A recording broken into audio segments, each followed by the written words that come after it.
नमस्कार, AB star news देख रहे हैं आप और मैं हूं आपके साथ सोहन सिंह। बड़ी खबर में आज हम बात करेंगे बुलडोजर नीति की, और बुलडोजर नीति पर बात करना भी जरूरी है। जरूरी क्यों है? क्योंकि बुलडोजर की चर्चा इन दिनों हर ओर है। यूपी से होते हुए दिल्ली और दिल्ली से होते हुए राजस्थान भी बुलडोजर पहुंच चुका है। लेकिन सवाल कई सारे हैं। इन सवालों का जवाब मिलना बेहद जरूरी है, क्योंकि बुलडोजर नीति अगर इस तरह से हावी होती रही तो फिर सवाल तो उठेंगे ही, और सवालों का जवाब अगर नहीं मिला तो फिर जनता की समझ में नहीं आएगा कि जो बुलडोजर नीति के तहत जिस तरह से काम किया जा रहा है वो सही है या फिर गलत। यहां पर मायनों को समझना बेहद जरूरी है। अगर बुलडोजर के तहत कार्रवाई किसी द्वेषपूर्ण भावना से हो रही है तो फिर वो क्यों हो रही है? क्या सचमुच राजनीति का नया हथियार बुलडोजर बन गया है? क्या बुलडोजर के इर्द गिर्द ही अब राजनीति घूमती हुई नजर आ रही है? क्या 2024 के जो लोकसभा चुनाव होंगे उसके लिए अभी से बुलडोजर को हथियार बनाया जा रहा है? सवाल और भी बहुत सारे हैं, लेकिन जिस तरह से ये कार्रवाई का सिलसिला चला है उसके बाद इन सवालों का अगर जवाब नहीं मिला तो फिर ये देश कहीं ना कहीं सांप्रदायिक दंगों की आग में ऐसे ही झुलसता रहेगा। जहांगीरपुरी में क्या हुआ, रामनवमी के जुलूस के दिन क्या हुआ, हनुमान जन्मोत्सव के दिन क्या हुआ, वो पूरे देश ने देखा। क्या देश ऐसी ही हिंसा आगे भी देखना चाहेगा? इसलिए इन सवालों के जवाब मिलना बेहद जरूरी है। बात अगर इन तमाम पहलुओं को लेकर के करें तो क्या सचमुच बुलडोजर की आड़ में किसी एक धर्म, उस धर्म से जुड़ी लोगों की आस्था या फिर जो धार्मिक परंपराएं हैं उन पर बुलडोजर चल रहा है, या फिर सचमुच विकास के काम करने के लिए बुलडोजर का इस्तेमाल किया जा रहा है? क्या जो बुलडोजर चल रहा है वो ऐसे ही मंदिरों और मस्जिदों पर जानबूझकर चलाया जा रहा है? क्या आज से पहले कभी बुलडोजर की कार्रवाई देखने को नहीं मिली? ये सवाल बेहद अहम है, और जो मौजूदा परिदृश्य बन रहे हैं ऐसे में इन सवालों का जवाब तलाशना बेहद जरूरी है। क्योंकि हमने वो तस्वीरें भी देखी हैं जब जहांगीरपुरी में दुकानों पर बुलडोजर चला और उसके बाद छोटा बच्चा पैसे उठाते हुए नजर आया। उस बच्चे का अगर आप सचमुच में उस बच्चे की फोटो को अगर आप देखेंगे तो उस वो बच्चा जब उन पैसों को उठा रहा था, उन सिक्कों को जमीन पर से उठा रहा था, तो कहीं ना कहीं एक सवाल का जवाब वो तलाश रहा होगा कि आखिर मेरे पापा के ठेले पर बुलडोजर क्यों चलाया?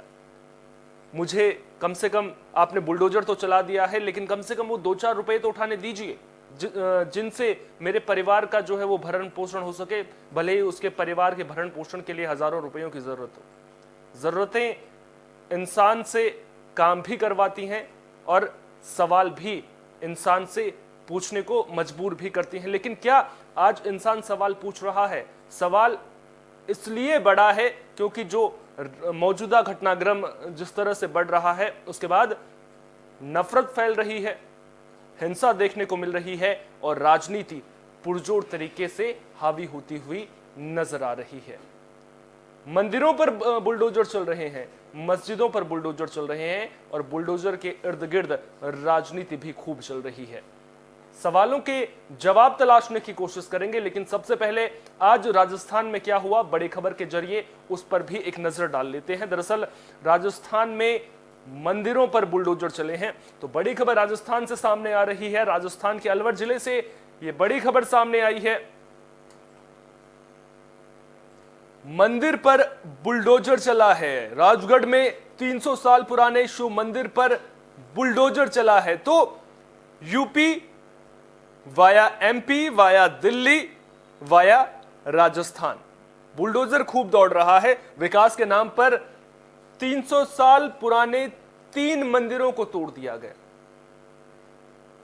अब क्या सचमुच वहां पर विकास के नाम पर ऐसा किया गया, या फिर जिस तरह से द्वेषपूर्ण राजनीति से यह प्रेरित था, यह भी सवालों के घेरे में है। प्राचीन शिव मंदिर में स्थित शिवलिंग को कटर से काटा गया। क्या कोई दूसरा तरीका नहीं था? अगर विकास के नाम पर आपको मंदिर हटवाना भी था, नोटिस क्या दिया गया था? सवाल कई सारे हैं। प्राचीन भवनों दुकानों पर भी इस दौरान बुलडोजर चलाया गया। लेकिन आस्था पर जिस तरह से बुलडोजर चला है उस पर सवाल कई सारे खड़े हो रहे हैं। और आस्था केवल हिंदुओं की नहीं, मुसलमानों की भी होती है।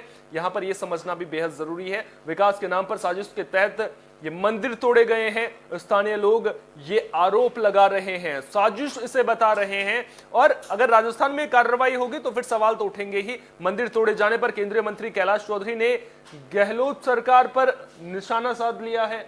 सवाल उन्होंने गहलोत सरकार से पूछा है, सवाल पूछा है कि प्राचीन मंदिर तोड़ना कांग्रेस की धर्म विरोधी मानसिकता है। ये उन्होंने सीधे तौर पर कहा है कि आखिर मंदिरों को क्यों निशाना बनाया जा रहा है। कैलाश चौधरी ये सवाल पूछते हुए नजर आ रहे हैं।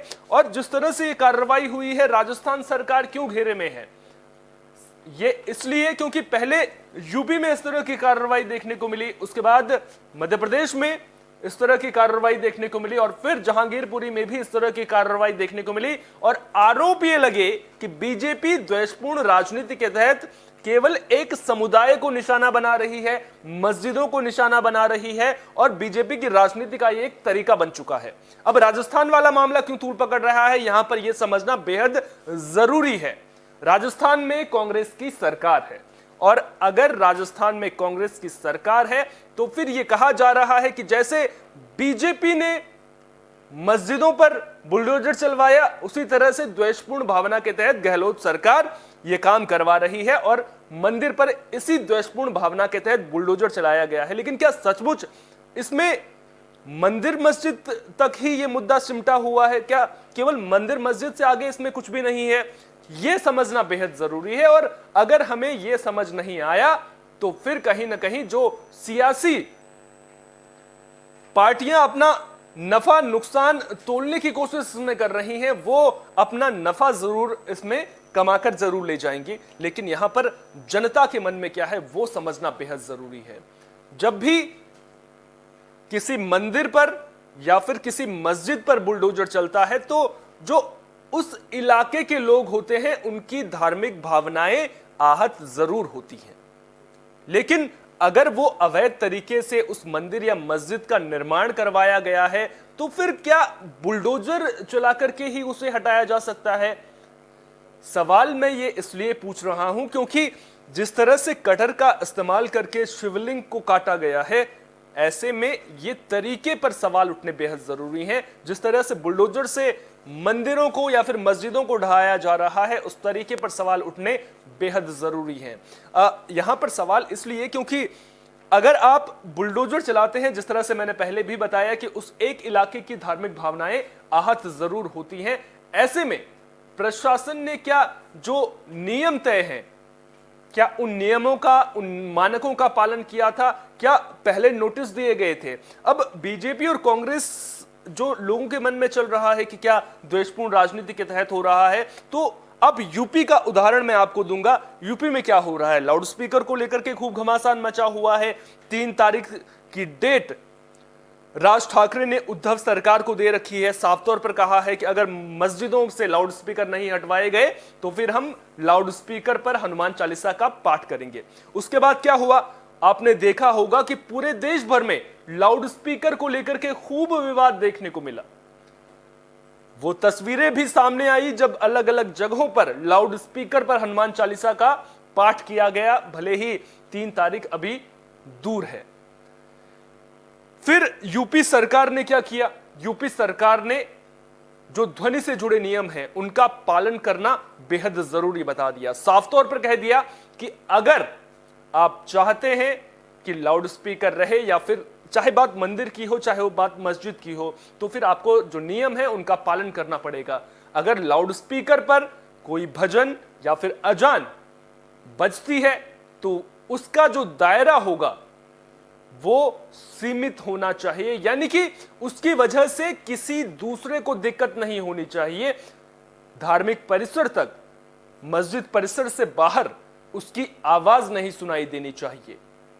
नोएडा में उसके बाद, इस पर मैं बाद में आऊंगा, पहले इन तस्वीरों को आपको दिखा देता हूं। ये तस्वीरें हैं किस तरह से वहां पर कार्रवाई की गई है, किस तरह से कटर का इस्तेमाल किया गया है, इसको लेकर के सवाल उठ रहे हैं। कि कटर का इस्तेमाल आखिर शिवलिंग को काटने के लिए क्यों किया गया और ये जो मंदिर जमींदोज होता हुआ नजर आ रहा है। अब सवाल इसलिए उठ रहे हैं कि अगर ये 300 साल पुराना मंदिर था तो इस पर अचानक इस तरह से कार्रवाई क्यों की गई, और सवाल ये इसलिए उठ रहा है क्योंकि इसकी टाइमिंग को लेकर के सवाल उठ रहे हैं। जिस तरह से बुलडोजर नीति चल रही है, क्योंकि कांग्रेस पार्टी कहीं ना कहीं बुलडोजर को लेकर के सवाल उठा रही थी, और अब ऐसे में राजस्थान में अगर बुलडोजर चलेगा तो फिर सवाल उठने लाजमी भी हैं। अब टाइमिंग पर की मैं बात कर रहा था कि टाइमिंग जिस तरह से ये पूरा घटनाक्रम चला है, यूपी में बुलडोजर नीति देखने को मिली। यूपी में चुनाव कहां से शुरू हुआ वो मैं आपको बता देता हूं। यूपी में बुलडोजर से कार्रवाई का सिलसिला सबसे पहले शुरू हुआ था। उसके बाद चुनाव के दौरान यूपी में बुलडोजर मुद्दे की गूंज भी खूब दिखाई दे रही थी। खूब बुलडोजर को लेकर के गाने बनने शुरू हो गए थे। बुलडोजर बाबा खूब प्रचलन में आया था। उसके बाद बुलडोजर एक ट्रेंड की तरह से काम करने लग गया। उसके बाद ये तस्वीरें भी सामने आई। लोग जो है वो बुलडोजर के प्रतीक के रूप में जो छोटे छोटे खिलौने होते हैं उनके साथ में नजर आए। चुनाव के परिणाम जब सामने आए तो जश्न के रूप में भी बुलडोजर का इस्तेमाल किया गया। फिर लोग आपको हमने ही कुछ तस्वीरें दिखाई थी जिसमें महिलाएं हाथों पर मेहंदी का जो है वो डिजाइन बुलडोजर के रूप में बनवाती हुई नजर आई। उसके बाद मध्य प्रदेश में और देश के दूसरे राज्यों में रामनवमी के दिन हिंसा होती है, जुलूस पर पथराव होता है, और फिर खरगोन में बुलडोजर से कार्रवाई की जाती है। चिन्हित करके उपद्रवियों को यह कार्रवाई होती है। बुलडोजर वहां पर चलता है। खूब हल्ला वहां पर भी बुलडोजर को लेकर के होता है। उसके बाद जहांगीरपुरी में हनुमान जन्मोत्सव के दिन जो शोभा यात्रा निकलती है उस पर पथराव किया जाता है, और फिर उसके बाद जहांगीरपुरी में एमसीडी के बुलडोजर कार्रवाई करने के लिए पहुंच जाते हैं। कार्रवाई शुरू भी कर दी जाती है। सुप्रीम कोर्ट में मामला पहुंचता है तो उसके बाद 7 दिनों, फिलहाल सुप्रीम कोर्ट आदेश देता है कि 7 दिनों तक आप जो है यथास्थिति को बनाए रखिए और आप वहां पर कार्रवाई नहीं कर सकते हो। सुप्रीम कोर्ट ने यह भी कहा था कि वो केवल जहांगीरपुरी के मामले में ये ऐसा आदेश जारी किया गया है, देश के दूसरे हिस्सों में इसको लेकर के कोई आदेश जारी नहीं किया गया है। लेकिन जिस तरह से राजस्थान में से ये खबर सामने आती है उसके बाद अचानक से कि राजस्थान में भी हिंदू मंदिरों पर बुलडोजर चलाया गया है, 3 मंदिरों को जो है वहां पर ढहाया गया है, कटर का इस्तेमाल किया गया है, तो फिर एक बार बुलडोजर ट्रेंड में आ जाता है। लेकिन क्या बुलडोजर ही एकमात्र तरीका है, संवैधानिक है या नहीं, इसको लेकर के सवाल लगातार उठाए जा रहे हैं। और ये सवाल इसलिए उठ रहे हैं क्योंकि एक प्रक्रिया होती है, क्या उस प्रक्रिया का पालन किया जा रहा है। टाइमिंग की मैं बात कर रहा था, टाइमिंग की बात मैं इसलिए कर रहा था क्योंकि जहांगीरपुरी, मध्य प्रदेश और अब राजस्थान, सवाल ये कि अगला राज्य कौन सा होगा। क्या सचमुच में विकास के नाम पर यह बुलडोजर चल रहा है या फिर बुलडोजर एक हथियार बनकर रह गया है।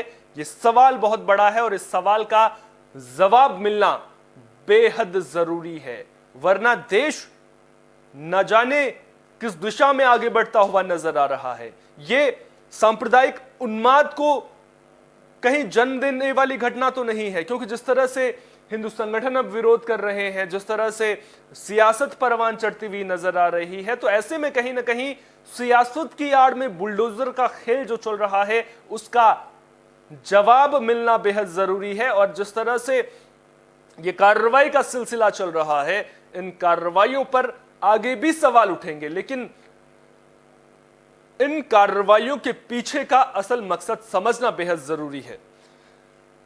राजस्थान में क्या हुआ, पूरी घटना को आपको एक बार बारीकी से समझा देते हैं कि आखिर क्या कुछ यहां पर हुआ। राजस्थान के अलवर में 300 साल पुराने शिव मंदिर को तोड़े जाने का मामला सामने आया, जिसके बाद बीजेपी कांग्रेस सरकार पर हमलावर हो गई। बीजेपी के आईटी सेल के चीफ अमित मालवीय ने इस मुद्दे को लेकर के ट्वीट भी किया और उन्होंने कहा कि करौली और जहांगीरपुरी पर आंसू बहाना और हिंदुओं की आस्था को ठेस पहुंचाना, यही कांग्रेस का सेक्युलरिज्म है।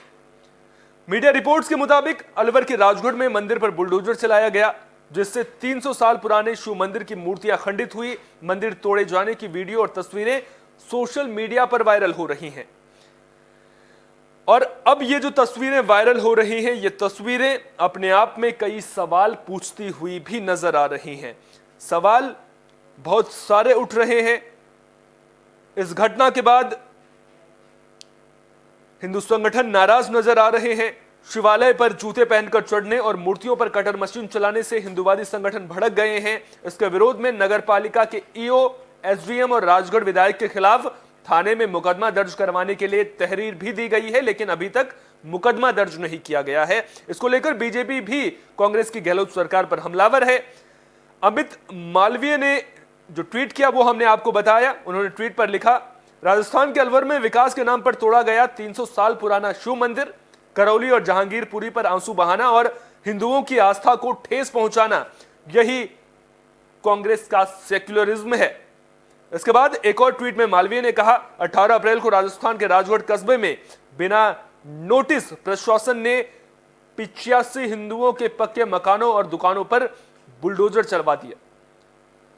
वहीं राजस्थान सरकार के मंत्री प्रताप सिंह खाचरियावास का कहना है कि बीजेपी झूठ बोल रही है। राजगढ़ नगरीय निकाय बोर्ड का चेयरमैन बीजेपी का है।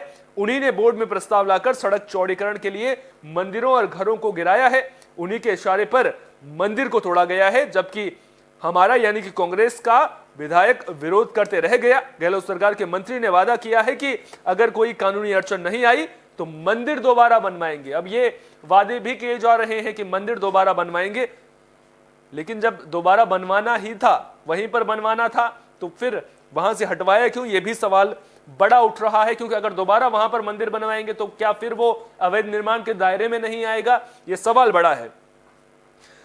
राजस्थान बीजेपी के प्रदेश अध्यक्ष सतीश पूनिया का बयान भी इस पर सामने आया है। उन्होंने कहा है कि सरकार को रास्ता निकालकर मंदिर को बचाना चाहिए था।